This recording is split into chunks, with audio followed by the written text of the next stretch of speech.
Hello అండి. ఈరోజు కోయట్లో అయితే ఫుల్ వర్షం అండి. నైట్ నుంచి అయితే ఆగకుండా అయితే పడుతుంది ఫుల్ వర్షం కోయట్లో. మన ఇండియాలో వర్షాలు పడేసి చెరువులు బావులు అన్నీ నిండిన తర్వాత అయితే కోయట్లో అయితే స్టార్ట్ అయింది. అక్కడ వెదరు ఇక్కడ వెదరు ఒకలా ఉండదండి. మనకి అక్కడ వర్షాకాలం వచ్చినప్పుడు ఇక్కడ ఫుల్ ఎండ ఉంది. ఇప్పుడైతే వర్షాలు అయితే స్టార్ట్ అయినాయి చూడండి, డిసెంబర్లో అనమాట. ఇప్పుడైతే స్టార్ట్ అయినాయి. నైట్ నుంచి ఫుల్ వాన.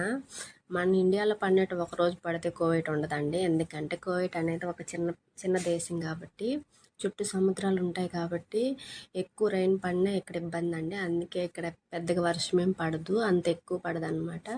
నాకైతే ఫస్ట్ టైం వర్షం చూడంగానే చాలా హ్యాపీ అనిపించింది. కోవిడ్లో మన వాళ్ళు ఎవరైనా నా వీడియో చూస్తా అంటే ప్లీజ్ కామెంట్ చేయండి. మీరుండే ఏరియాలో కూడా వర్షం పడుతుందో లేదో, అలాగే సపోర్ట్ చేయండి. ఈరోజైతే అది పనిగా నేను మా సార్కి చెప్పేసి కిందకు వచ్చి వర్షాన్ని చూస్తా ఆ సంతోషాన్ని ఆస్వాదించానమాట. Thank you for watching. Please support, like చేయండి, సబ్స్క్రైబ్ చేయండి. Thank you.